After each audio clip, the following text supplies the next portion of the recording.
Waaqayyoon guddifnee galateeffannaa. Ergaa Yohaannis isa duraa boqonnaa 3 lakkoofsa 16-18 nu dubbisi yoo. Dare.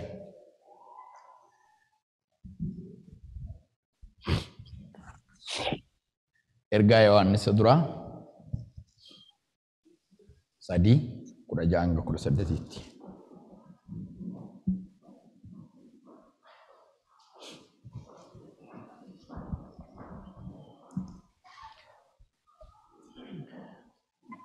Bareecha dubbisaa isaaf kenne yeroo nu dubbisi. Nan dubbisa maqaa Gooftaa Yesuus Kiristoosiin ergaa Yohaannis isa duraa boqonnaa 3 lakkoofsa 16-18.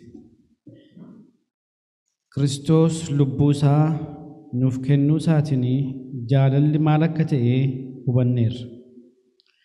Egaa nus immoo lubbuu keenya obbolootaaf kennuun nuuf ta'a. Mera geeffadhaa mirra deebi'aati. Lallaba kootu samiti garuu olga'ii kaleessaatiif jedheeti. Mirra deebii dubbis dare. Kiristoos lubbuu isaa nuuf kennuu isaatiin jaalalli maal akka ta'e hubanneerra. Egaa nus immoo lubbuu keenya obbolootaaf kennuun nuuf ta'a. Namni biyya lafaa kanarratti waan ittiin jiraatu qabu dhaba obboleessa isaatiin dhabaa obboleessa isaatii dhabaa obboleessa isaatti argee yoo garaa itti jabaate jaalalli Waaqayyoo attamitti isa keessa jiraata ree?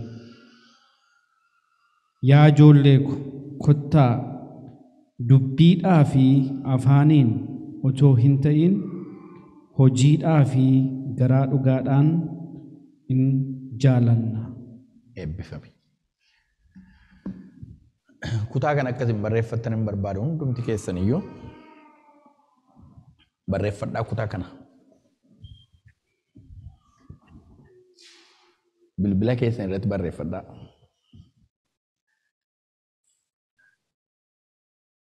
Kiristoos attamitti akka nu jaallate argitaniittuudha. Erga jedhee booddee nus immoo akkasumatti obboloota jaallachuun mee warri Kiristoos hin jaallate mee harka keessa ol kaatame Kiristoos na jaallateera kan jettan harka keessa ol kaasaa na jaallateera Kiristoos kan jedhu mee walii keessan immoo ilaala akkuma harka ol kaaftanitti dhiifamaa wajjin akka harka ol kaaftan walii keessan wal ilaalaa magalagalaati.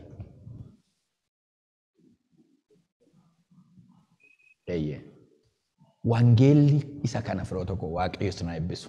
Wangeelli isa kana. Akkuma inni nu jaallatetti obbolootaa isin immoo walii keessa maal godhaa? Akka inni nu jaallatetti. Wal jaalladhaa jedheetu baay'ee dubbii intinii qabu tokko achirra kaa'e. Maal jedhee lallabatti ganaan seena lallaba koomitiin kun. Akka jedhe namni waan qabu ofiisaatii waan nyaatee bulu kan qabu dhabaa obboleessa isaatii immoo argee yoo garaa itti jabaate hiyyeessa dhabaa yookaas hiyyeessa obboleessa isaatii argee yoo garaa itti jabaate jaalalli Waaqayyoo akkamittiin mul'ata reedha.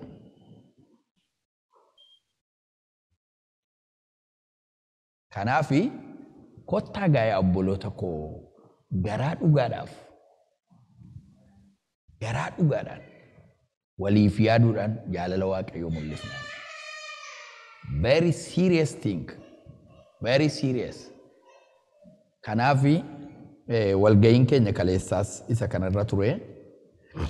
Akka obbolootaatti waliif yaaduu obboloota gaafa jennu nu bira warra jiran duwwaatu hin ta'in warra iddoo garaa garaa jiranis karaa Kiristoos waliif yaaduu akka dandeenyuuf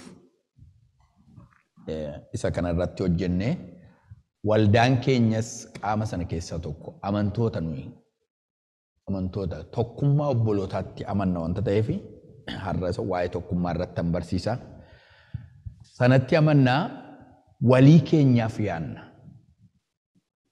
Biyyaaf yaanna. Sabaaf yaanna. Kiristiyaanni bal'isee yaada. Amanaan bal'isee yaada. Selfishii miti. Waaqayyo kana keessaa nu baase. Maqaan isaa ulfaatu. Butee nu baase. Achi keessa butee nu baaseetu namaaf akka nu yaannu. Sabaaf akka nu yaannu. Biyyaaf akka nu yaannu godhe. Waaqayyo. Waaqayyo butee achi keessa nu baase. Maqaan isaa bara baraan ulfaatu. Isarra turre walii wajjiniini kaleessa waldaa UOIC'n Global Christian in Action kan jedhu amantii dhugaa jireenyaa mul'isuu isa jedhu irratti walii wajjiniin mari'achaa turre. Kanaaf koree tokko dhaabne, koree dhimma kana irratti nu gargaaranii hojjetan dhaabne. Koreen kun immoo gita guutummaatti dhaabbate waldaa keessatti immoo akkamittiin apply gochuu dandeenya kana. Amantii keenya akkamittiin hojiidhaan argisiisuu dandeenya kan jedhu irratti walii wajjiniin mari'annee yeroo dheeraa fudhannee Waaqayyo namoota nuuf kennee namoota eebbifamoo jira baay'ee. Waldaa keessa ija qabaannee yoo jaan ilaalle namoonni hubannaa qaban, dandeettii kan qaban, sodaa Waaqayyoo kan qaban kuni guutaniiru baay'ee. Maqaan isaa ulfaatu. Waaqayyoon nu eebbise. Eebbifamuuf tura waldaan keenya baay'ee. Waldaan keenya eebbifamuuf tura. Amma isin hin beektan malee waliidhuma keenyatti galagallee gaafa wal ilaallu gowwaan bishaan bira taa'ee dheebotaadha. Waliidhuma keenyatti galagallee gaafa wal ilaallu namoonni ayyaanni keessa guutee sodaa Waaqayyoo kan qaban, biyyaaf kan yaadan, sabaaf kan yaadan, obbolee ani nan lallabaadhaan. Garuu namoonni immoo dandeettii qaban ta'anii kan na dhaggeeffatan baay'eedha. Garuu respectfully wal harkaa fudhannee hojii Waaqayyoo hojjenna jechaadha. Maqaan isaa ulfaatu. Harka keenya walitti rukutannee galateeffannu Waaqayyoon. Waaqayyotu walii keenyaaf nu kenne. Maqaan isaa ulfaatu. Kanaaf akka kanatti yaannaa guyyaa kaleessaa isarra turre, walgahii guddaarra turre, yeroo itti waa'ee sabaa kadhachaa turre, barumsa barsiifamee amma isintti dubbadde fixuu hin danda'u. Garuu yoo follow up hin goos ta'e duukaa hin buutu naa ta'ee fi baayibirii keenya irra isiniif kaa'a. Barreeffama isaa immoo iimeelii yoo qabaattan isiniifan kennaa. Iimeelii keessa irratti forward isinii godhe very deep barumsa baay'ee gadi fagoodha. Luba Fiqaaduu Beenyaatu nu barsiise. Nama Waaqayyo nuuf kennee dubbii afaan isaatii akka inni itti Waaqayyo nuuf kenne. I don't know kana isiniin jechuu hin danda'u. Waaqayyo nuuf kenne garuu dhugaadhuma. Namoota Waaqayyo nuuf kennedha. Isa duwwaa miti namoonni gara biraanis jiru.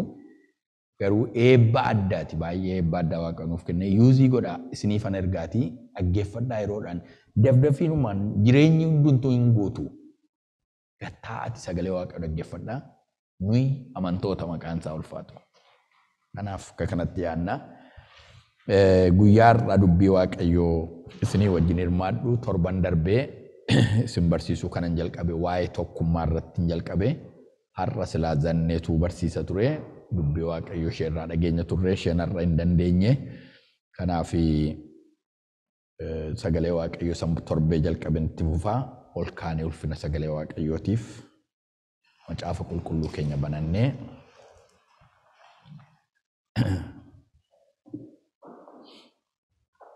Filiippisius boqonnaa 2 lakkoofsa 1-4 kan jiru irra deebi'ee dubbisa. Filiippisius boqonnaa 2 lakkoofsa 1-4 buleessa koo baga nagaan dhufte. Nu biraa muuvii godhee ture nu dubbisuudhaaf deebi'ee dhufe baga nagaan nuuf deebite yoo nu bira turta ta'e. Filiippisius boqonnaa 2 lakkoofsa 1 kaase.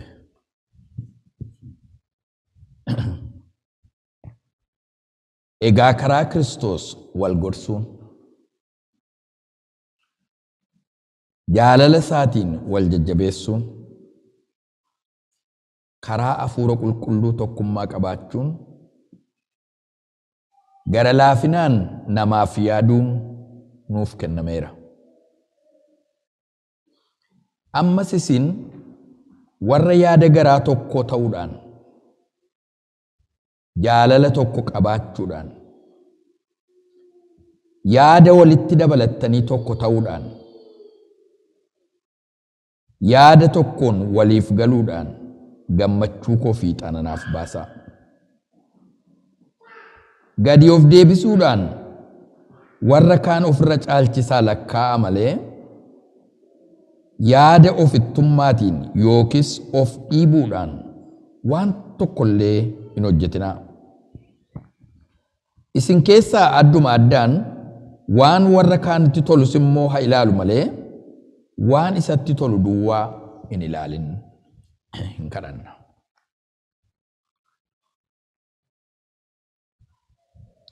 Waaqayyo kan inni nutti dubbatuuf Waaqayyoon kadhanna firoota koo guyyaa irraa kana gooftaan akka inni nutti dubbatuuf hundumti keenya iyyuu isa kadhanna.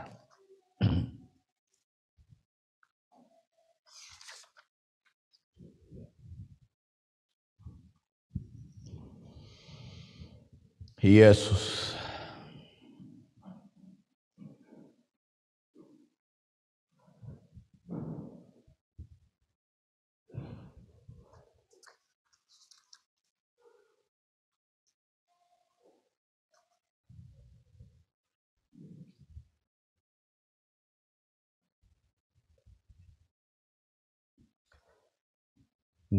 Gooftaan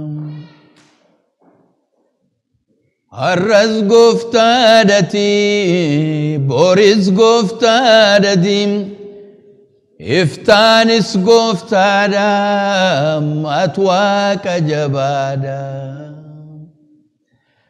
Maqaa kee waammannee nu taasan yeellaane riqicha du'aarraa irraa tarkaanfanne. Gooftaan har'as gooftaadhati boris gooftaadhati iftaanis gooftaadha ati waaqa jabaadha. Maqaa kee waammannee nu taasan yeellaane riqicha du'aarraa irraa tarkaanfanne. Hallelujah. Gooftaan har'as gooftaadhati boris gooftaadhati iftaanis gooftaadha ati waaqa jabaadha. Maqaa kee waammannee nu taasan yeellaane riqicha du'aarraa irraa tarkaanfanne. Gooftaa guddaas galateeffannaa yeroo nuu laatteef ayyaana nuu laatteef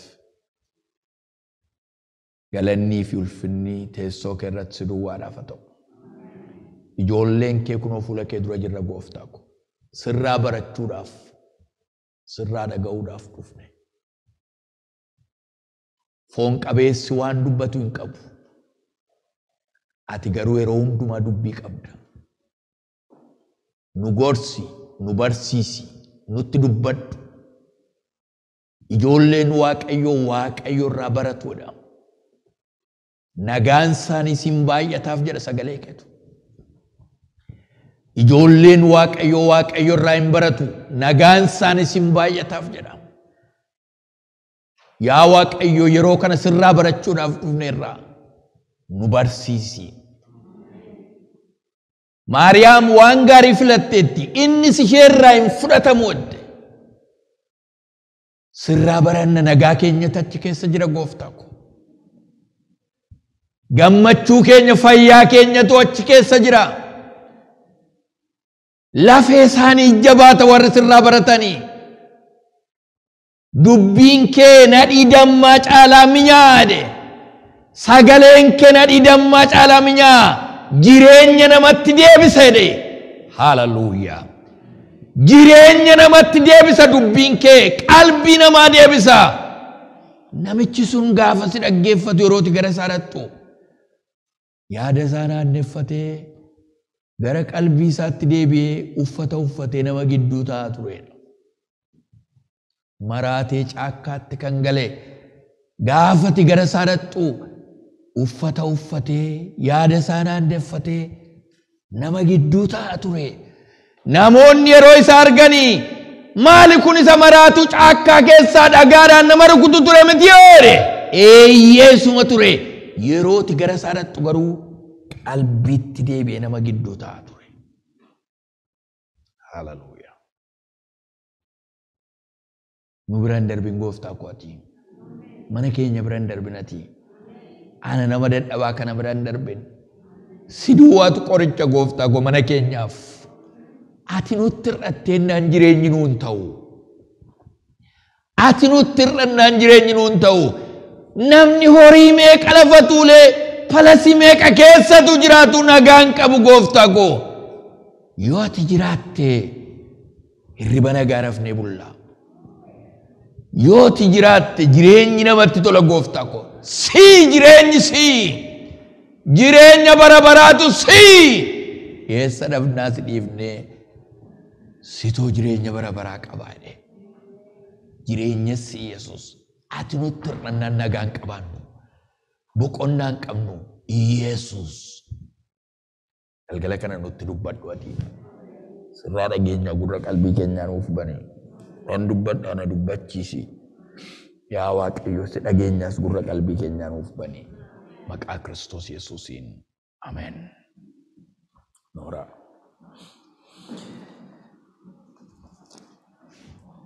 Galanni Waaqayyoof haa ta'u. Torban darbe akkuma ni dubbachaa ture waa'ee tokkummaa irratti walii wajjiniin barachaa turre. Tokkummaan humna guddaa akka inni qabu walii wajjiniin barachaa turre. Tokkummaan humna guddaa qaba. Tokkummaa keessa eebba jira. Tokkummaa keessa jireenyatu jira. Namni gaafa tokkummaa qabaatu mo'icha qabaata. Maatiin yeroo tokkummaa qabaatu mo'icha qabaata, nagaa qabaata, gammachuu qabaata. Tokkummaan hin jiru taanaan namni walii isaa wajjin nagaan qabaatu.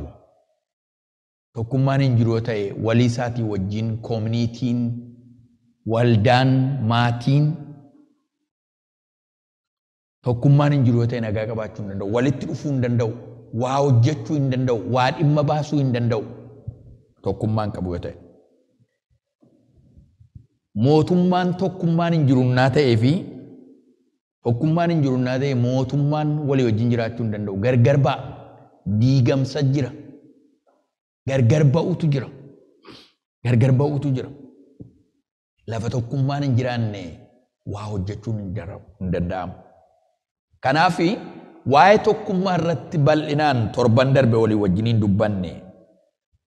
Akkuma kana immoo tokkummaan akka inni hin jiraanne kan godhu maal akka inni ta'e walii wajjiniin dubbanne.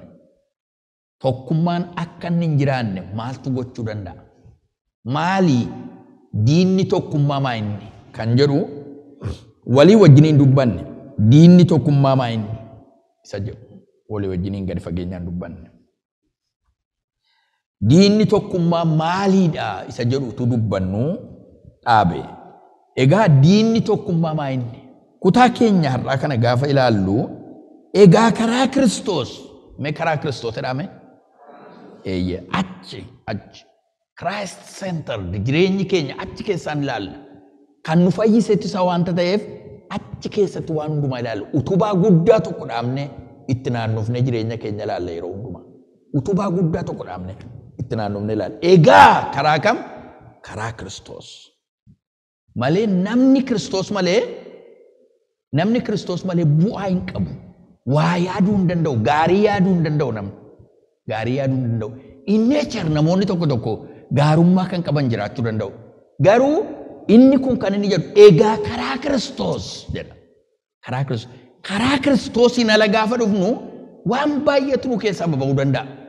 Kanaaf karaa Kiristoos. Kanaaf anis amma achi keessan dubban.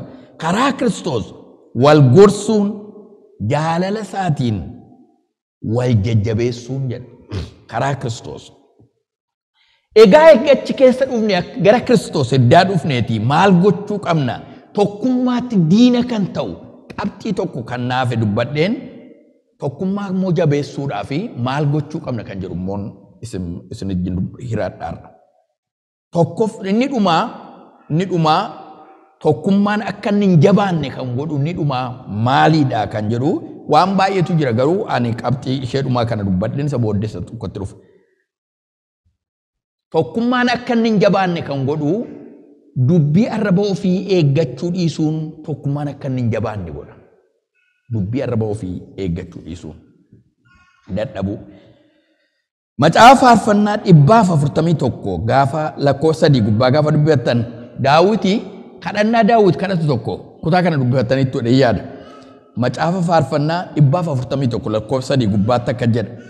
Yaa Waaqayyo eegduu afaan koo irra naa kaa'i. Tiksee saaqamuu hidhii kootiis tiksuu anaaf dhaabi jedha. Yaa Waaqayyo eegduu afaan koo irra naaf kaa'i. Tiksee saaqamuu hidhii kootii tiksus anaaf dhaabi. Saaqamuu hidhii kootii tiksee. Saaqamuu hidhii kootii kan maal godhu?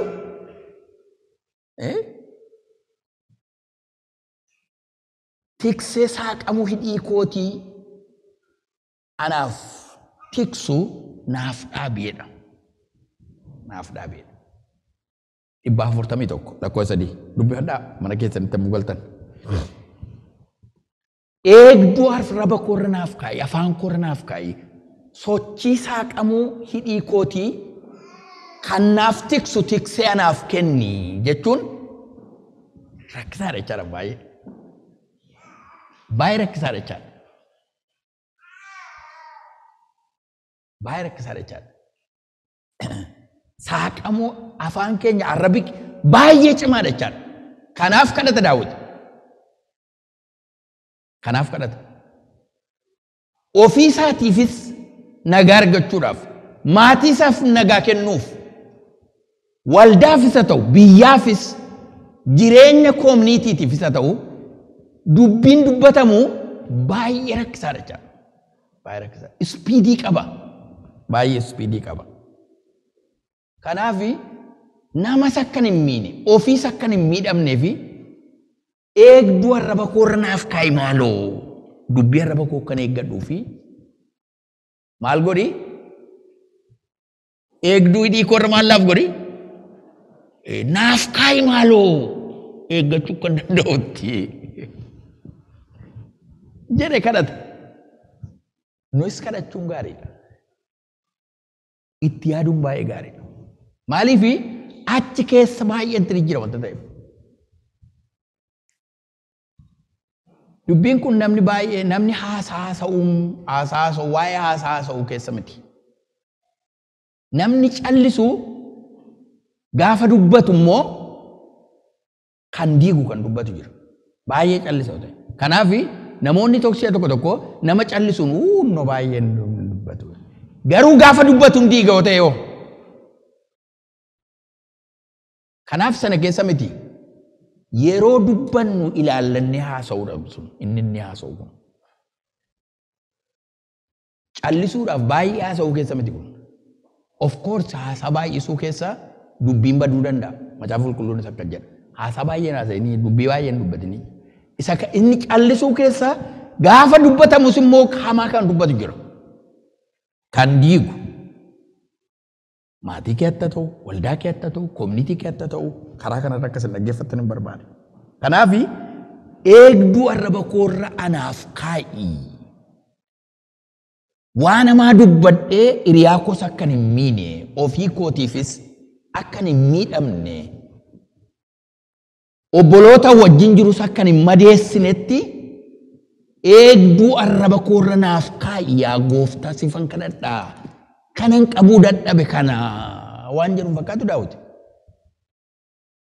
Kanan eeguu dadhabe kana harka isaa eeggachuu danda'a, miila isaa eeggachuu danda'a. Kanuma eeggachuu dadhabe waanuma jedhu fakkaatuma Daawit. Naaf kaa'i jedheetu isayyuu immoo saaqamuu hidhii kootii kan tiksu. Saaqamuu hidhii kootii kan tiksu tiksee naaf kenneedha. jedha. Kanaaf baay'ee cimaa jechaadha. Yaaqoob boqonnaa 3 lakkoofsa 9 immoo gaafa dubbattanii arrabii abiddeedha. Arrabii abiddeedha. Arrabaan maqaa Waaqayyo Gooftaa hin eebbifamu. Isumaan namoota fakkaatti Waaqayyootti uumaman hin abaarra. Afaanuma tokko keessaa eebbiif abaarsi hin ba'a. Kun akkas ta'uun irra hin jiru. Obboleessa koo jedha. Obboloota koo jedha. Afaanuma tokko keessaa kun ba'aa jedha. Isa iyyuu kan akka inni itti Yaaqoob dubbate baay'ee nama dhiba. Isumaanis namoota fakkaatti Waaqayyootti uumaman, waa'ee fakkaatti Waaqayyootti uumamuu kanaan dura barannee turre. Namoota fakkaatti Waaqayyootti uumaman isumaan maal goona? Hin abaarra. Kanaaf waa'ee namaa gaafa dubbannu bifa fakkaatti Waaqayyootiin akka inni uumame beekaa dubbachuun baay'ee gaariidha. Waa'ee namaa gaafa haasofnu bifa fakkaatti Waaqayyootti namni uumame. Kana jechuun weakness hin qabu namni jechaan jiramti. Namni dadhabbii hin qabu jechaan jiramti. Akkaataatti keenyu macaafi qulqulluun nuuf kaa'eera. Akkaataatti adeemnu pirinsipiliittiin jireenya namaa weakness namaattiin dadhabbii namaa gargaarru macaafi qulqulluun lafa nuuf kaa'eera. Lafa nuuf kaa'eera. Akkamitti obboloota gargaaruu dandeenya? Akkamitti nama dadhabaa gargaaruu akka dandeenyu? Akkamitti amala dadhabaa gargaaruu akka dandeenyu macaafi qulqulluun pirinsipilii lafa nuuf kaa'eera. Nuuf kaa'eera. Garuu of eeggadhaa jedha. Yaaqoob boqonnaa 3 guutummaa isaa dubbifattanii boqonnaa 3 gubbaatti waa'ee kana baay'ee argattu. Boqonnaa 3 ani garuu 6 amma 8tti ishee jirtu keessaan fudhadhe. Arrabni ibidda lafa jal'ina hundumaas lafa jal'inaan lafa hundumaas jal'inaan hin guutaa'edha. Arrabi maalidha? Abidda lafa hundumaa maaliin guuta? Jal'inaan guutaa'edha.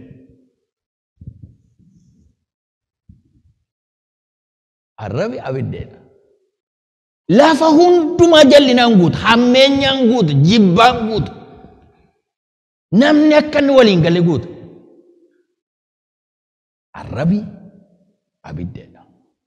Kanaaf tokkummaa keessa gaafa jiraannu ofii keenya eeggachuun dubbii keenyatti eeggachuun baay'ee gaariidha. Waan an dubbadhu kun obboleessa koof hin ta'a. Waan an haasa'u kun waldaan keessa jiraadhu keessatti yoon dubbadhe kana yoon haasa'e tokkummaa obbolootaa gidduutti diinummaa fidaa. Waan an haasa'u kun hiriyaa kootti, obboleettii kootti, obboleessa kootti waan an dubbadhu kun tokkummaa saba Waaqayyoo gidduutti maal fidaa? Yaaduun baay'ee gaariidha. Filiphisiiyuus irraatii yeroo baay'ee kanan dubbadhu yaadaa. Garuu waan isin yaaddan gurra namaatti yeroo dhaga'amu kan maal ta'u? Kan namatti tolu yaadaa. Yeroo yaaddan garuu kan gurratti tolu yaadaa. Yoo dubbatamu gurra namaatti kan tolu yaadaa jedha. Namni tuun dubbatin fuuldura maal godha? Yaada. Waan yaade haasa'a malee utuu hin yaadin jedhu. Maashiniidha kan akkasii. Maashiniidha waan itti naqan kan darbatu malee namni yaade haasa'a. Kanaaf yeroo yaaddan gurra namaatti kan tolu yaadaa jedha. Namni yaade haasa'a waan ta'eef akka itti haasa'a Phaawulos. Kanaaf arrabi abidda biyya lafaa kana hundumaa maaliin guutaa? Jal'inaan guutaa. Kanaaf yeroo yaannu gaa obboleessa koo in eebbisaa.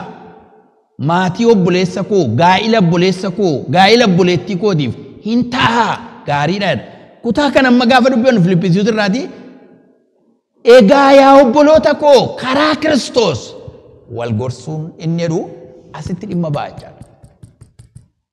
Namni tokko yoo inni hir'ina qabaate wal gorsuun fakkeenyaaf nu keessaa namni tokko yoo dadhabaa ta'e dhaqii nama gara biraatti dubbadhu hin jedhu.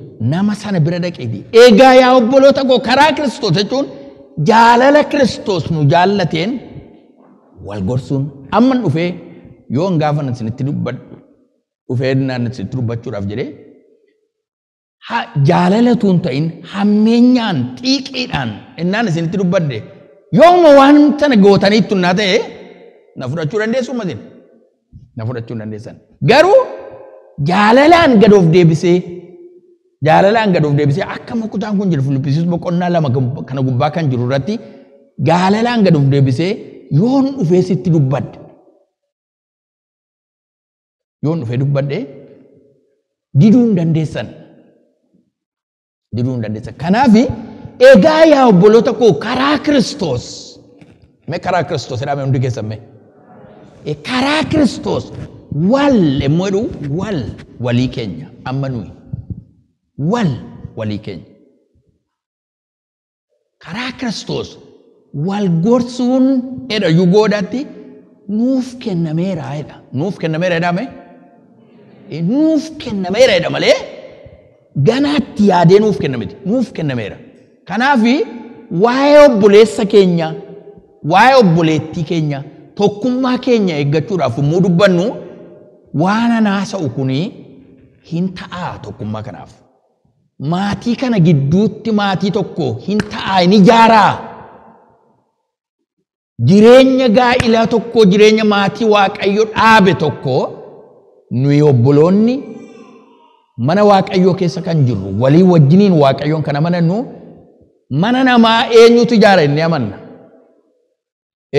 inni amanna firoota ko me jedhame mana namaa waaqayyotu ijaare gaa'ila kana waaqayyotu dhaabe waaqayyo walitti fide eebba waaqayyootiin dhaabbate inni amanna nuyi warri Kiristoosiin qabnu mana namaa waaqayyotu ijaare inni amanna sababiinsaa utuu waaqayyo hin ijaarin manni hin ijaaramu inni sababa amannuuf wangeelli keenya kana waan jedhuuf kanaaf mana waaqayyo ijaare nama fakkaatti waaqayyootti uumame kana jireenya kana hin ijaaraa jennee amanna gaafa kana ta'u peace manni keenya nagaa argata jechaadha walii keenya gidduutti yeroo akkatti yaadnu waliif yaaduu jira jechaadha waliif kadhachuu jira jechaadha isatti nan dhufa booddee kanaaf akka kanatti yaadna arrabi abidda lafa hundumaas jal'inaan guuteedha macaafa fakkeenyaa 6 gaafa dubbifattan guutummaa isaa gaafa dubbifattan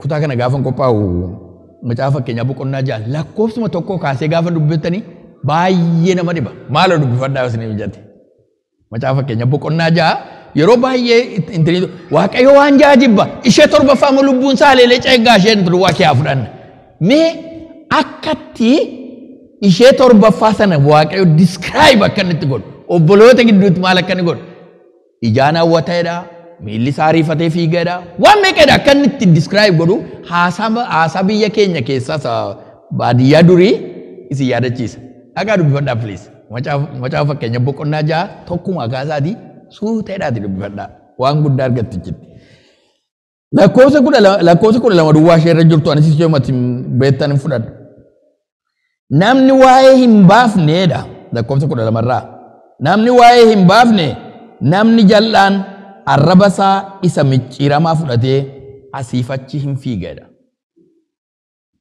macaafa fakkeenyaa boqonnaa 6 lakkoofsa 12 irraa namni waa'ee hin baafne tokko namni jal'aan 2 arraba isaa isa micciiramaa fudhatee asiif achi hin fiigaadha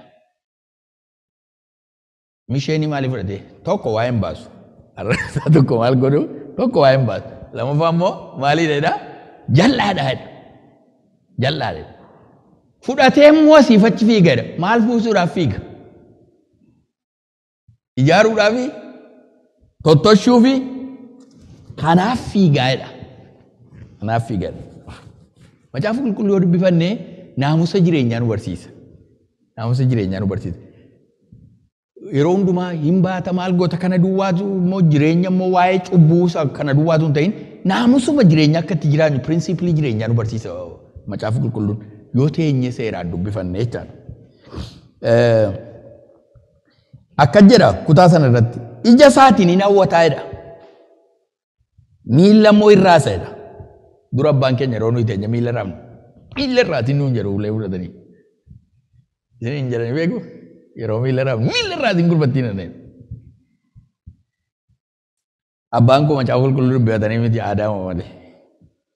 Quba isaatiin in argisiisaa jedha. Quba isaatiin in argisiisaa. Micciiramummaa garaasaa keessa jira. Micciiramummaa garaasaa keessa jira. Yeroo hundumaa hammina hin korata jedha. Ofiisaa duwwaatu hin ta'in yookaan ofiishee duwwaatu hin ta'in maal godhi? Hin korata jechuun maamila dabalata jechaadha. Maamila dabalata jechaadha. Satana bira dhaqee giruupiis akka ta'anii maamila dabalata. Jallina korata. Jallina korata. Maamila dabalata. Achis asis dhaqeetu maamila dabalata. Maamila giruupii uummata. Garee uummata. Tiimii isa fakkaatan uummata. Jechaadha. Yeroo hundumaa yeroo si'a tokko duwwaa miti si'a lama duwwaa miti. Yeroo hundumaa jedhamoo yeroo hundumaa jedha. Warri kan Kiristoos kanarraa of eeggadhaa baay'ee. Baay'ee kanarraa of eeggadhaa. Yeroo hundumaa kana godhedha. Yeroo hundumaa hammina hin korata. Gargar ba'uu nama gidduutti immoo hin facaasa jedha. Gargar ba'uu nama gidduutti facaasa jedha. Amala akkasii. Gargar ba'uu nama gidduutti facaasa. Namni attamii namni waa hin baafne namni jallaan arraba isaa micciiramaa fudhatee asii fachi fiigu kana godhaa jedha. 16 immoo Waaqayyo waan ja'a hin jibba isa torbaffaa immoo hin ceeggaa. Tokkoffaa nama waan guddaatti of laalu.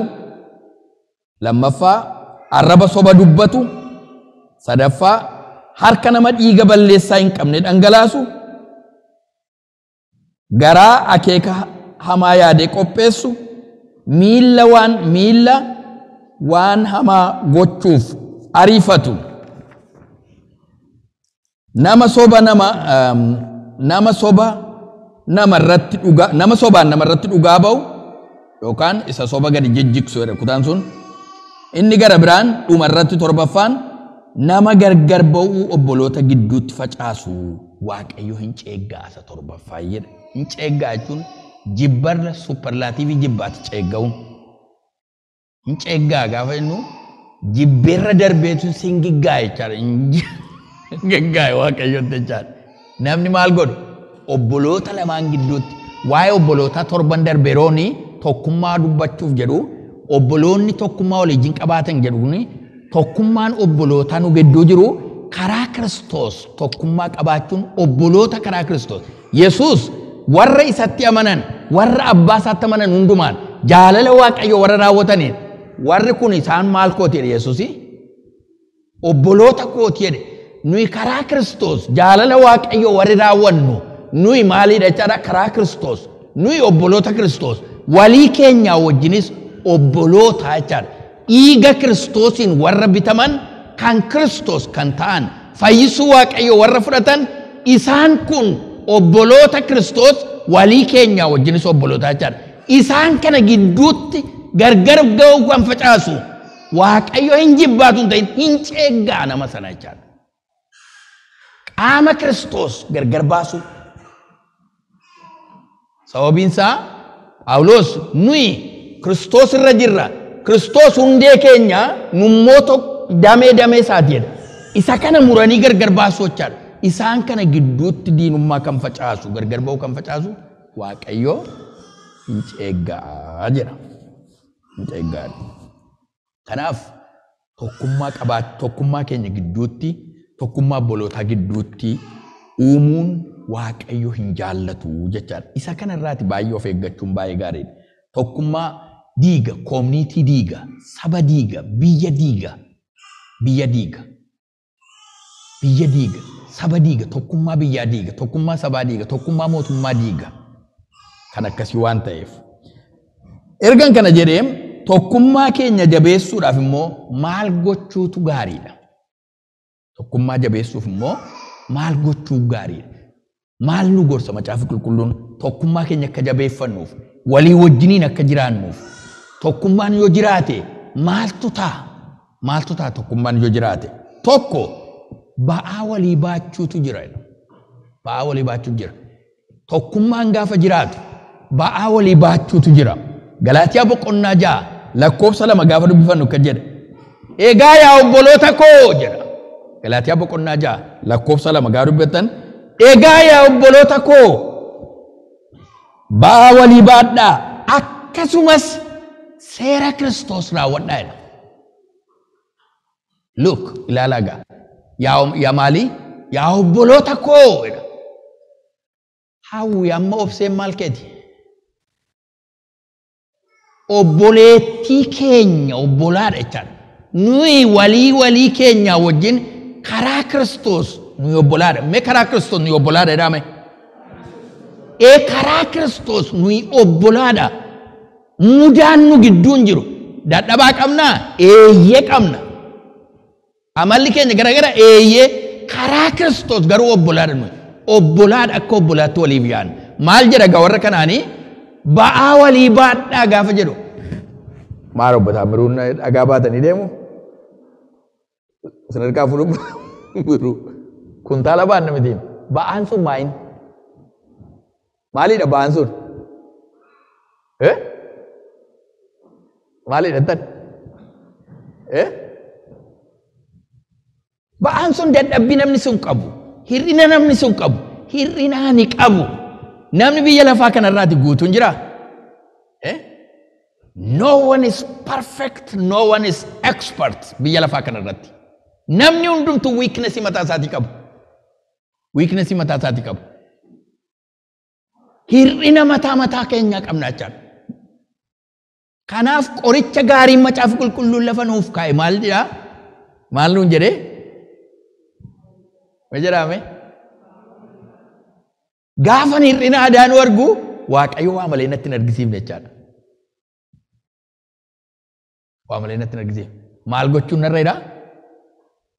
Ba'aa isheen baadha. Yaa Waaqayyo nama kanan jedha.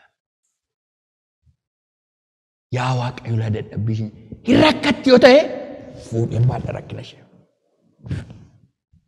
Ijoollee tokkotu jiru baay'ee durii nama waraana dargii turanii rakkina baay'ee kee darbanii gooftaa warra amanatanii akka jedhu maali abboo jedhu maali gidduu kana immoo anoo baqqaati waa'ee dhuma kee maleessaati waa'ee ofii kootii yoo akkan hin kadhanne na godhe yoo maali jedheen anaan immoo waa'ee koo rakkinan keessa jiru jedha walitti matu ta'anii taa'anii dhaggeeffadhan.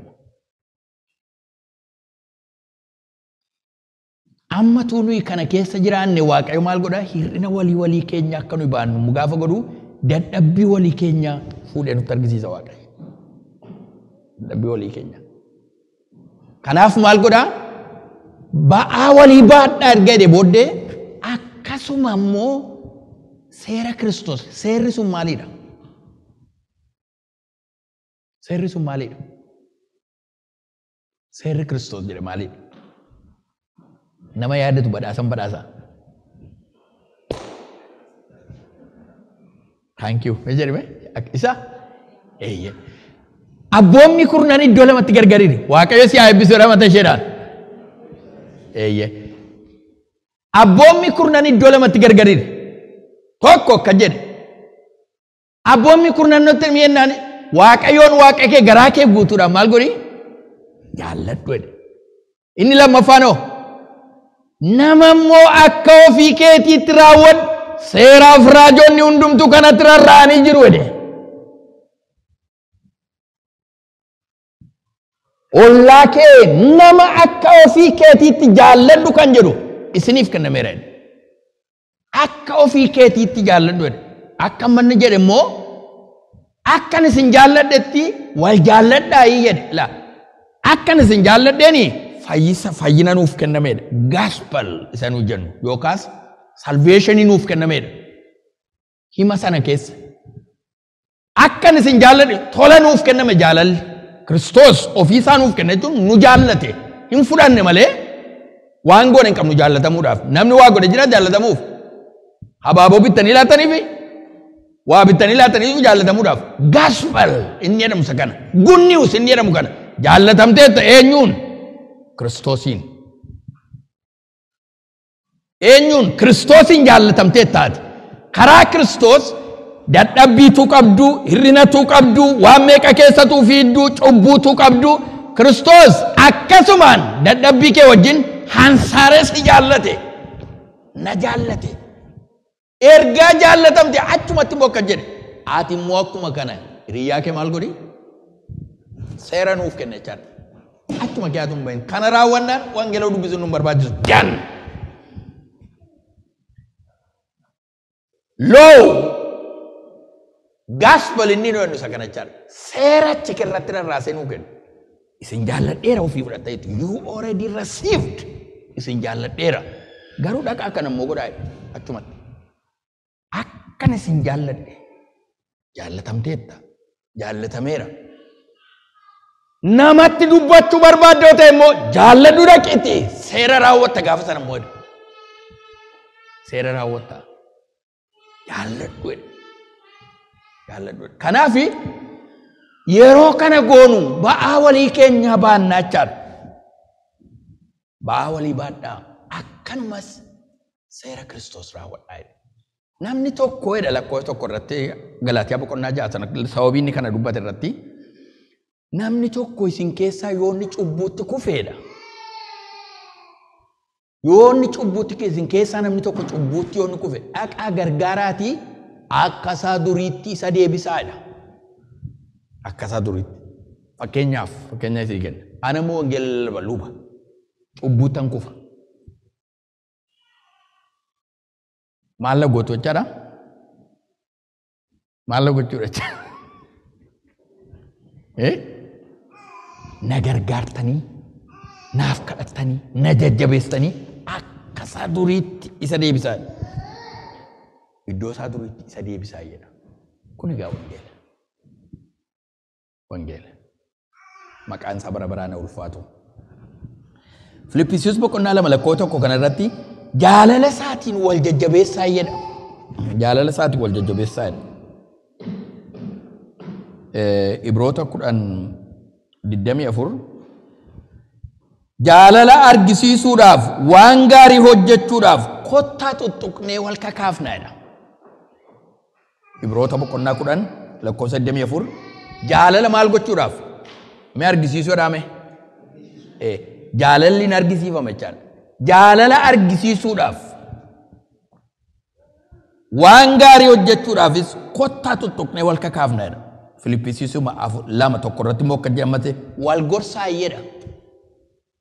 Wal gorsaa jedha. Walii ofii wal gorsaa jedha. Nama tokko dadhabbii keetti ilaaltanii yoo dhiiftan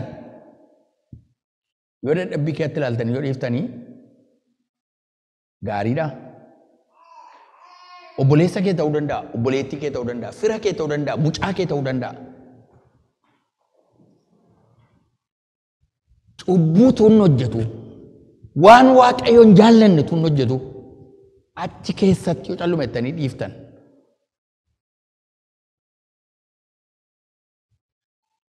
Gaariidha. Waaqayyo maal nuun jedha? Dubbii Waaqayyo maal nuun jedha akka amanattootaatti? Maal nuun jedha nuun? Nama tokko cubbuu keessatti kufee jiru ta'e, hir'ina qabannaa ta'e, mucaa kee ta'uu danda'a, obboleessa kee, obboleettii kee ta'uu danda'a, maatii kee, namatti jaallatu baay'ee ta'uu danda'a. Yoo achi keessatti dhiifteef Waaqayyo kan maal nuun jedha? Dhiiga isaa harka eenyuu kee barbaade? Harka eenyuu kee barbaadeedha? Isa argee dhiise sana kee barbaada. Yoo dhaqee itti dubbate yoo ofii keessin oolfatta nama sanas immoo oolchuu dandeessa ta'a.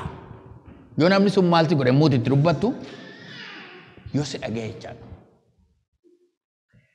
Yoo nama sana fakkeenyaaf namni tokko naanni cubbuutti kufee jira ta'e dhaqee Eelsaatti yoon hime nama sana fayyisuu nan danda'a? Nan danda'a? Kan kufe tashoomeedha. Waa'ee tashoomeen naqeennaan isheetti mee isheen qalbii diddiirratti hime.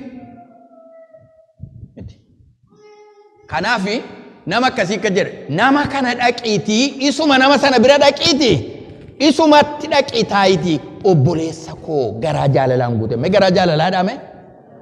Garaa araaraadhaa mee? isumaan obboleessa koo waan ati gochaa jirtu kun gad of deebisuudhaan maal ati tamittiin akka goota nama waaqayyoo miti ati wangeela lallabdamni ati ruuma miti ati akkas miti warran keenya akka taasaan beeku garaa cabaadhaan gad of deebisuudhaan garaa jaalalaan guuteen obboleessa koo waaqayyoon jaallatu kana dhiisi gooftaan si jaallata dhiigasiif dhangala'e maaliif kan tuugoota akkasitiin dhiisi irraa deebiin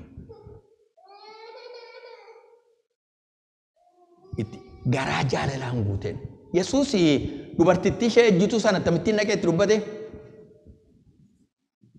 atiif manna abbaa kee hin baddu abbaa mana shan qabda ati mee wey ittiin hin jenne suuta hidheetu utuu isheen hin beekin garaa maalitti argisiise garaa jaalalaatti argisiise isheen gaafanne taasa'u keessi ishee dammaqeera wanta ta'eefi hin batte akkotee lafa buufteetu mandaratti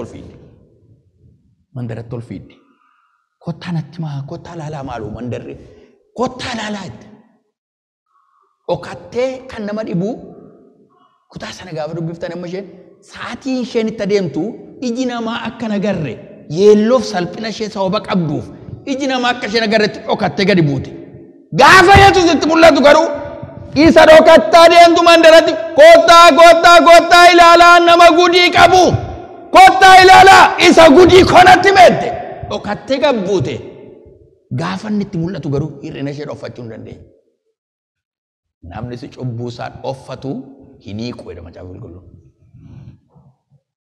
ኃጢአቱን በስውር የሚያደርግ አይለማም ይላል ሂኒቁ ኦሳት kan goote yoo jiraatte reveal yourself ofii kee mul'isi hiniixu jireenyi siin ta'u karaa hundumaan dhoksaatti kan godhu hiniiqu kanaaf ija namaa dhokatteetu guyyaa saafaa aduu saafaa malakkaa keessatu lagatti gabbuute ka Yesuus beeka maqaan isaa ulfaatu sa'aatii isaa haleluuyaa sa'aatii sana beeka ture guyyaa saafaa ija namaa dhokatte kan deemtu aduu akka biddaa boba'u keessa bushaa waraabbachuu gadi buutu dhaqee bira dhaabbate Yesuus gaafattaa soo garuu akka isheen dhokattee deemtu beeka wanta ta'eef amalaan itti taasise hin naalfate didaa naalchuu ni danda'u arraba gaarii kan qabu garaa jaalalaa kan qabu dib godhe lafaan ishee dhahe maqaan isaa bara baraan ulfaatu gaafa inni itti mul'atu immoo yeelloon kanarra caale maaltu jirallee fidee ka mandaratti kottaa ilaalaa itti cubbamtuu ija namaa baqattu afaan gaarii kan dubbachiisu ilmi waaqayyoo lagatti mul'ate noo ergamtoota isaati fakkaatti bifa waaqayyootti kan uumame cubbuu kan hojjetu jiraatte attamitti itti sinni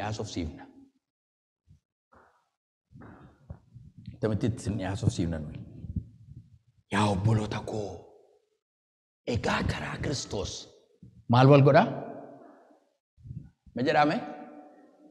jedhame wal gorsa no one is special ogazi dubbada no one is special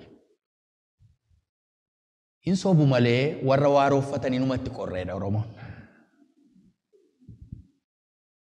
urgufamaadhumatu ciniinatanii taa'ulkaan hidhatanii hundumti keenya cubbamoota jechuu barbaadeeti hundumti keenya sanu waa'ee nama tokko waa'ee nama lamaan haasa'an waa'ee hunda keenyaati Tasaloniqee keessa duraa boqonnaa 5 lakkoofsa 11 warra Tasaloniqeetiin Phaawulos kutaa kana baay'ee natti tola akkuma amma gochaa jirtan wal jajjabeessaa wal cimsaa jedha akkuma amma maal godhan warri Galaatiyaa wal irratti muru seera eeganii ati kanan goone ati dhannan qabanne ati maalin goone walii isaanii gidduu guungummiidhaa isheen kun akkasii isheen carta deemtinni kun as adeema Galaatiyaan akkas warri Tasalonqee garuu garaa jaalalaatiin wal dubbisu. Tasalonqee keessatti unguu jaalalaa wal dhungachaa nagaa wal gaafadhaa isinii ittiin jedha. Jaalala ho'aatu isaan gidduu jira. Egaa isin akkuma kanaan dura gochaa turtan maal wal godhaa? Wal jajjabeessaa dhaame? Mee akkuma kanaan duraa dhaame?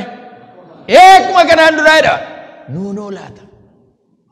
Wal jajjabeessaa, wal cimsaa, jabeessaa wal dhaabaa.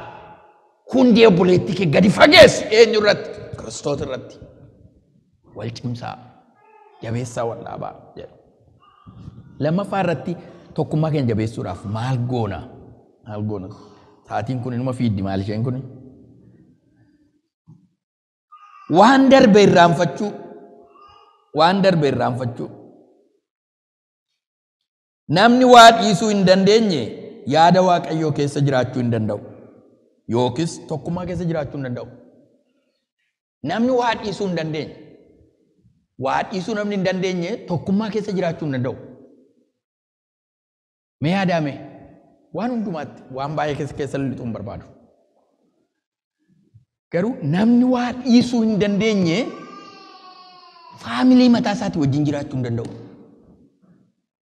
Tokkummaa yeroo jennu torban darbe kan dubbadde waliijin jiraachuu jechuun tokkummaa qabu jechuu miti.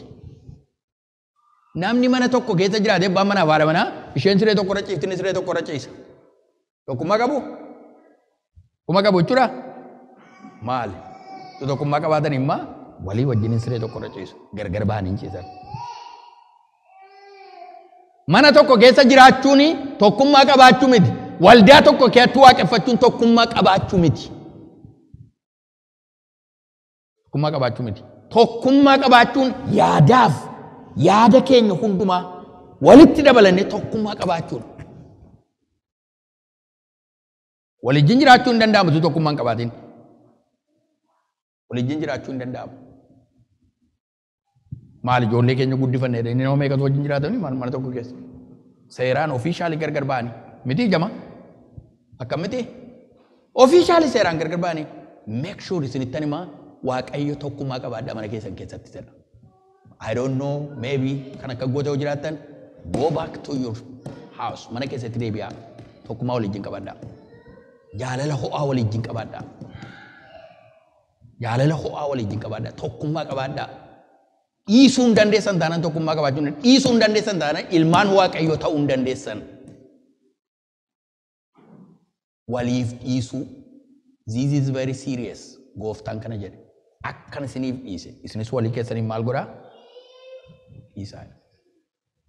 Jireenyi amantii kiristiyaanaa kutaa amma silamma obboleessi koo dubbise kuni yaa obboloota koo akkan isin akkan nu jaallatetti akkan nu jaallate nuyis walii keenya jaallachuun nuuf ta'a.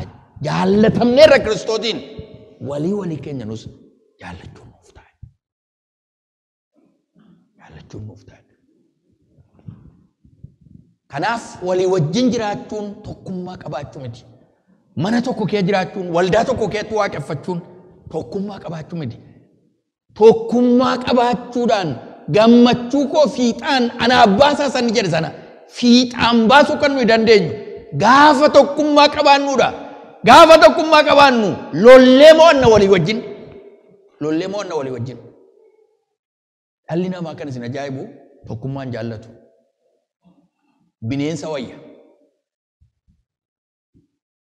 Dhalli namaa tokkummaan jaallatu. Maaliif tokkummaan jaallatu?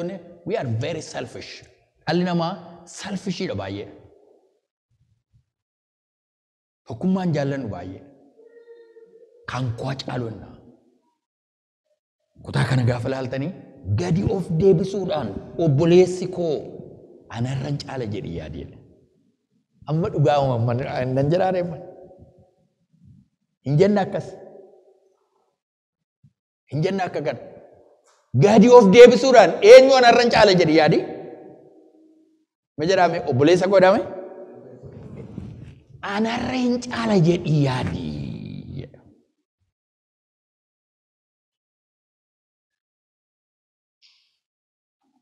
Obboleessi koo obboleettiin koo anarran caala jedhiiti. yaadi attamitti gadi of deebisuudhaan. Gadi of deebisuudhaan. Ana irra hin caala jedhee yaadi.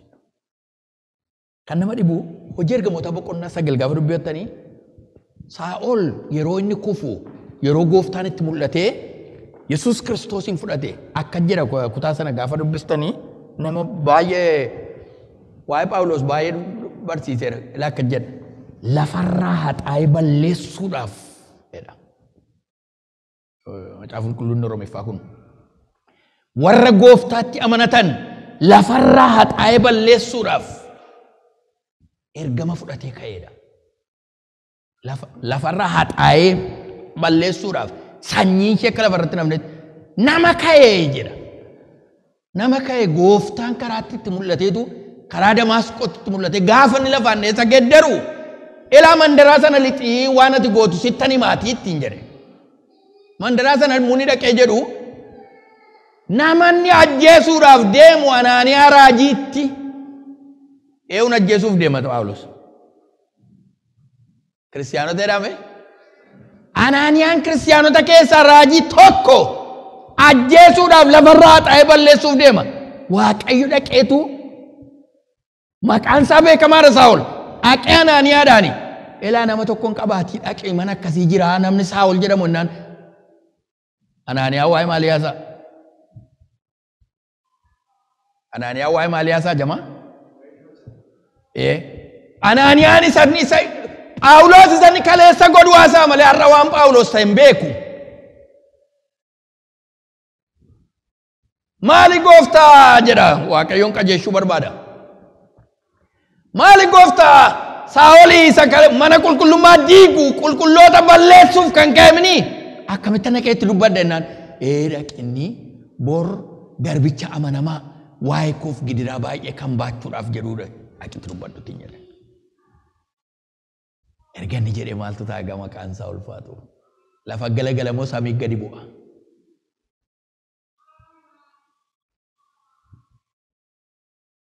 Sirba Gidewoon kun kuma sirba Anaaniyaan hin ka'e maqaan isaa ulfaatu garaan irraatti ka'e. Namni waa dhiisuun baay'ee ulfaata. Ana irraa dabalate. Rakkinni keenya maaliif dhiisuu dadhabna isinitti fakkaatee karaa biraa gaafa laallu namni garaa guutuun deebi'u. Miilla tokko bakkee dhaabee miilla tokkoon dhufa. Don't joke, you are playing a game. Ofitti taphachaa jirta. Waaqayyo waaqa garaati malee asmassaa yaadallam. Waaqayyo nama fakkeessituu gochuudha. Akkasittiin jiraachuun.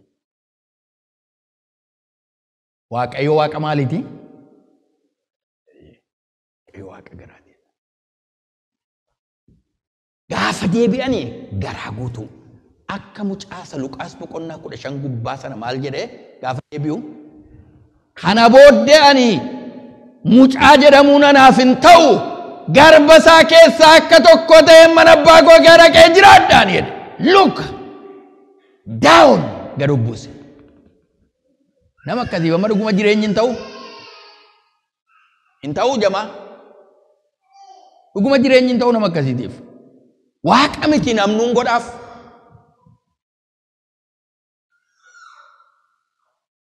Balleessaa isaa ofirratti mure.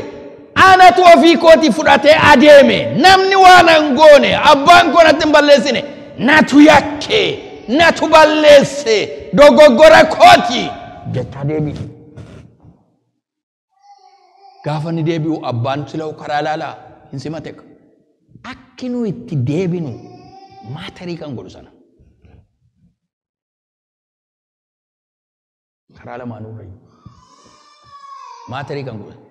Menu kiristiyaanota jedhame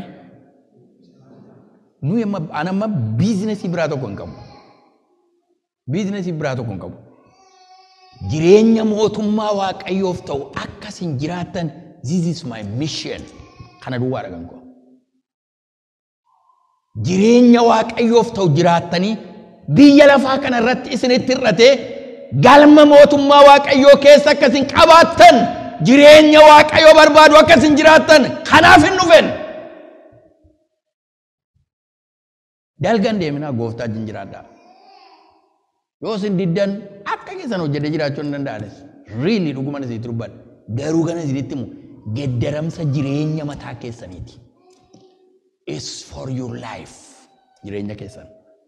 Isin gargaara. Walii wajjin jiraachuuf isin gargaara. Yoo walii wajjin dhaabbattanii koominiti jabaa waldaa jabaa tokko dhaabbata. Hojii mootummaa Waaqayyootu hojjetama. Lamaan qofaa kan hin dandeenye. Lama taate kan hin dandeenye qofaa kee gochuu hin dandeessu takka. Akka jedhu si'a tokko tokko haasaa amma si'anaa tokko maali ana ija Waaqayyoo hojjechuun dadhabe mana Waaqayyoo keetti maal gochuun dadhabe gadi ba'ee dhaqeetu lama ta'ee dhaabbata gaa hin hojjetan amma dhuguma. I saw the lot baay'een arge. Eessayyuu tokko iyyuu hin ga'u. Inni kunis istaak inni sunis istaak hidhaa hojii Waaqayyootti. Gudunfaa ta'ee jiraata gaa. Lama ta'ee kan dadhabe qofaa isaan godha. Yeroo darbe akka dubbifanne namni tokkichi meeqa ari'atu jedhe. Namni tokko 100 ari'ata 10 gaafa taatan 1000 ariitu jedhe. Erga hin taateeti 1000 didichiisuu moo tokko ari'uutu wayyama. Tokko ariisaa jedhama. Tokko ariisaa maal jedhama? 1000 wal duukaa wal duukaa maqaan isaa ol kaatu. Galanni isaa wal baa walii baadhaa jedhamu. Baa walii baadhaa. Waliif dhiisaa jedhama. Waliif dhiisaa jedhama. Dhiisuu baraa.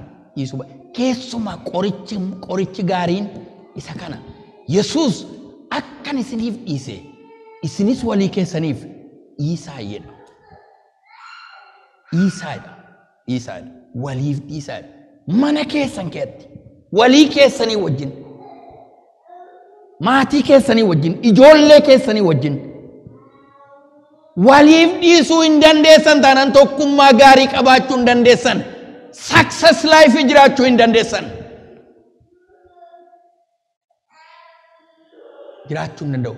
Maatiin walii wajjin design godhee yaada tokkoon waa murteeffata. Kan isin dhibu tokkummaa qabaannaan akaayii nyaatee namni gammadee wajjin jiraata. Kummaan hin jiru taanaan garuu waan tokko hiikan qabu. Amma barbaadee humnate. Hankoo caalaa jedheen yeroo hundumaa maatii koo irratti impose godhannaan ta'e haawo haati manaa koos yaada qabdi. Ijoolleen koos yaada qabu. Maaliif namni akka gootu yoo jiraatte maatii kee ijoollee kee abuse gochaa jirta. Talk with them wajjiniin haasaa. Bifa Waaqayyootti uumamte mucaan kee. Bifa Waaqayyootti uumamte haati manaa kee. Bifa Waaqayyootti uumame abbaa manaa kee. Nama bifa Waaqayyootti uumame gar malee hin ilaalin Waaqayyoon jaallatu. Nama bifa Waaqayyootti uumamedha. Bifa Waaqayyootti uumame. Mee bifa Waaqayyoodhaa mee? Seera uumamaa boqonnaa tokko lakkoofsa 26 akka fakkaatti kootti akka bifa keenyaatti jedhe Gooftaan. Nama akka itti uumame. Itti yaaduun baay'ee gaariidha. Nuyi kiristiyaanota. Mee nuyi kiristiyaanota jedhame? Meera deebi'aa jedhame? Akkasitti yaadna. Wajjin taa'aasaa. Hir'ina isheetti gargaaraa. Hir'ina isaatti gargaaraa. Tokkummaa gaarii qabaadhaa. Wallaalaa ta'uu danda'a. Wallaaluu ta'uu dandeessi. Suutaadhaa wajjiniin walijjiniin haasaa. Encourage wal godhaa. Wal jajjabeessaa. Karaatti argisiisaa. Hin danda'u noon jedhin. Hin danda'a namni waan gochuu dadhabu hin jiru. Maaliif? Dhagaadhaa hin baata namni. Walii wajjiniin jiraachuu duwwaarra tokkummaa qabaadhaan siin jedha. Walii wajjin jiraachuurra tokkummaa qabaadhaa. Na dhageessaniitu? Na dhageessaniitu jamaa? Walii wajjiniin jiraachuu qofa miti tokkummaa qabaadhaa. Tokkummaa hafuura qulqulluun kennu of harkatti qabaadhaa. Kana gochuudhaaf waliif dhiisuun qoricha gaariidha. Waliif dhiisuun qoricha gaariidha. Hin dhiifnu ta'e jiraachuu hin dandeenyu firoo ta'u. Waliin. Kanaaf hundumti keenya waliif dhiisuu danda'u. Ba'aa walii baachuu isheen haaftee torban dhuf torbaata qulqulluutu jira achirratti raawwadha waliif kadhachuu jaalalaan waliif yaaduu isa jedhu isa dubbannee torbee walii wajjin irbaata qulqulluu fudhanna yoo gooftaan jedhee tokkummaa hafuura qulqulluun kennu qabaadhaa waliif yaadaa ol kaanee dhaabbannee waaqayyoon kadhanna.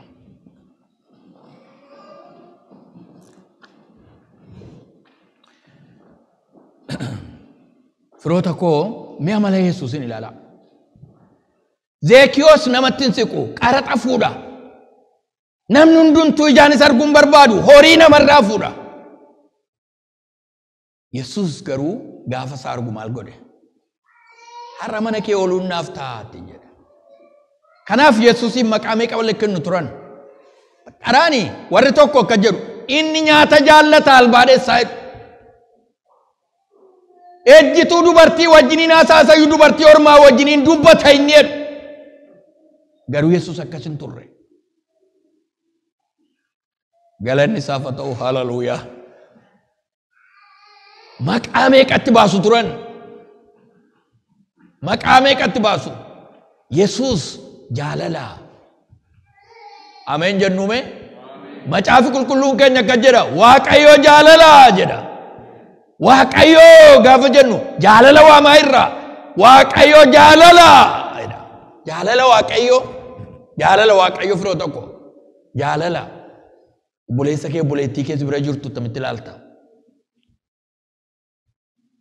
Maatii si bira jirtu tamitti ilaalta. Tokkummaa kana akkamitti ilaalta? Waldaa Waaqayyoo tamitti ilaalta? Jaalala Waaqayyo. Waaqayyo jaalala. Yesuus dhaqeetu fuudhee namatti dabaleetu tarree namaa gidduu isaan dhaaba ture. Maqaan isaa bara baraan ulfaatu.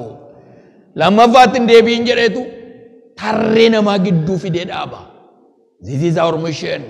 Kun missionii keeti, ergama keeti, ergama kooti, mandara keessatti, lafa ooltutti, ergama kooti, ergama keeti. Nama dadhabaa argitee biran darbin, Waaqayyo sirraa ilaala dhiigasaa. Nama cubbuu hojjetu ilaaltee biran darbin, Waaqayyo sirraa ilaala. Ofirraa buusi itti dubbadhu ati. Itti dubbadhu. Attamitti garaa jaalalaan guuteen, garaa araaraan guuteen. Mee harka keenya gara Waaqayyootti qabnee gabaabsitti Waaqayyoon isiniif kadhadhee raawwanna. Waaqayyo kan nu gargaaruuf Waaqayyoon walii wajjiniin kadhanna. Yaa Waaqayyoo ijoollee keetu nuti warra araarri ta'eef warra jaalala arganne warra jaalala fudhanne warra nagaa fudhanne warra eebba fudhanne warra ti eebbifte warra harka kee irra keessa eebbifte du'a jalaa warra ti baafte cubbamoota hallayyaa du'aa keessa warra jiran warra ti funaante fidde mana kee keessa dhaabdeedha nuyi. Yaa Waaqayyoo har'a galgala kana sin kadhadha anaaf saba fuula kee dura dhaabatanii jiran obboloota koo kana karaa kee warra obboloota koo ta'an kanaaf yaa Waaqayyo sin kadhadha ayyaana kee nurratti dhangalaasiitiin. Yaada kee hubachuu akka dandeenyutti ayyaana kee nurratti dhangalaasiitiin. Baay'ee mana kee jirra malee dhugaan beennu. Fuula kee dura dhaabbanna malee maal akka inni ta'e hin beennu waldaa dhufnee deebinaachi harka walitti rukutanii faarfannee galuu duwwaa fakkaata. Yaa Waaqayyoo yaada kee hubachuu akka dandeenyuuf nu gargaari ati. Yaa Waaqayyo yaada kee hubachuu dandeenya nu gargaari ati. Nu gargaari yaa Waaqayyo ati. Yaada kee hubachuu akka hin danda'uuf. Hir'ina koo dadhabbii koo baadhee yaada kee hubachuu akka hin danda'uuf. Yaa Waaqayyo jaalalati ittiin biyya lafaa jaalatte hubachuu akka hin danda'uuf. Na gargaari anaan obboloota koo kana gargaari.